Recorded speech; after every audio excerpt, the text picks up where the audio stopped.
Hello, welcome to Locking It In with Deb and Pear Real Estate Market Report for July 20th, 2021. If you own your home and you haven't refinanced for a while, it may be worth checking your rate, seeing if it's higher than the rate you can get today. If it is, you need to take action now because the rates are eventually going to go up again. And if you're planning on moving in the next few years, it's better not to wait. The lowest rate in history is now, the lowest interest rate in history. And you'll get the smallest mortgage payment based on the interest, as well as if you own your home, you will have earned a lot of home equity this year. You can put those together and get twice the house, moving to a lower expense area, bigger down payment, and no mortgage insurance when you have greater than 20% equity. And I know we've talked about this before. We talked about this last week, but I wanted to go over it again because we have a new trend. In the last month, applications for mortgages jumped 16%. That includes purchases and refinances, but there's a real heavy amount of refis in there. And that has a large part to do with the fact that the mortgage rate dropped last month. Was it last month? Somewhere.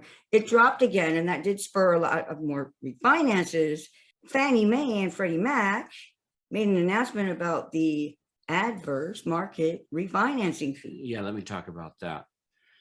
During COVID, Fannie Mae and Freddie Mac on conventional loans, they were charging a half a point on almost every single refinance, not VA, but everything else. They were charging a half a point on them just because it was COVID. This week they dropped that fee. Automatically, conventional loans are more affordable for everyone. And the reason why they did this fee, when they first did it on the mortgages that were held by Freddie and Fannie, there was a 5% forbearance rate. And now that number has gone down to just over 2%. That combined with the increases in home equity we gained this year, they figure they don't need that anymore. Now, they never needed it, in my opinion. Well, it did result in a lot of losses, and this was intended to capture the losses that they anticipate. It did result in about 1/8% in interest rate increase, or more, depending on the price. Right, and this is for $300,000 home. It's about $20 a month. Okay. Last week we talked about whether or not you should pay off your mortgage. One of the arguments I made against paying it off is the lack of liquid capital that you would have in the bank or in investments should you need the cash, because you can't get cash out of equity without refinancing. You have to borrow your equity or you have to sell your home. Investments are easily converted to cash. The stock market has seen gains of about 36% over the past year. And this helps explain why 30% of all home purchases this year were paid in all cash. In Seattle, that was about 23.8%. And much of that money came directly from investment accounts, such as E-Trade. These buyers are often moving from a pricier area, say Seattle or California. You sell your $700,000 home here, say in Seattle, and you want to go move to Boise, you know what? You're going to get twice the house for that. Maybe you'll get it for less. And you're going to do that with the combination of your equity and cashing in your investments, your liquid cash investments, which you wouldn't have had if you'd paid off your mortgage. And this might seem bad for home buyers trying to compete in this market. It's good to know that a large percentage, about 40% of pending sales actually don't close. It's been documented, and also in my experience, I have found that in the case of a cash buyer, they are much more likely to back out of the sale. They have a lot of cash There's not as much risk as far as their earnest money is concerned. There's a lot more risk when it comes to the value of the home. It could really change in an instant how valuable that house seems to them. And according to the Northwest MLS, there has been a slow but steady rise in inventory of the number of homes available for sale. And this happens to coincide with Washington state opening up, as well as low interest rates.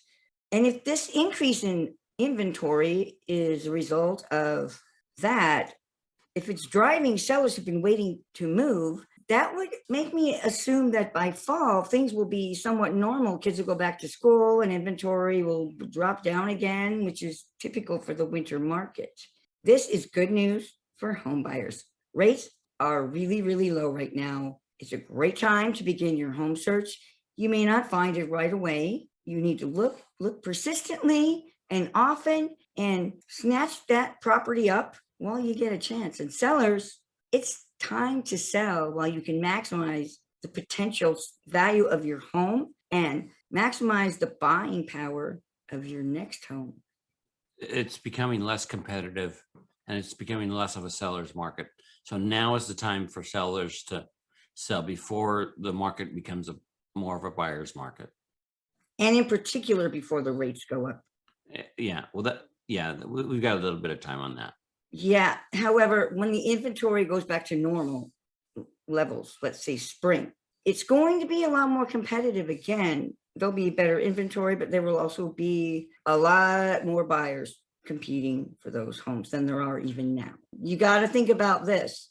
Every month you wait is another month or year. You got to wait for your lease and your rent to go up, which your rent will continue to go up and up and up. It will never not go up. If you want a low mortgage that's lower than rent, lower than some people's car payment, you can get a decent house, less than $2,000 a month. That seems like about an average home, I would say.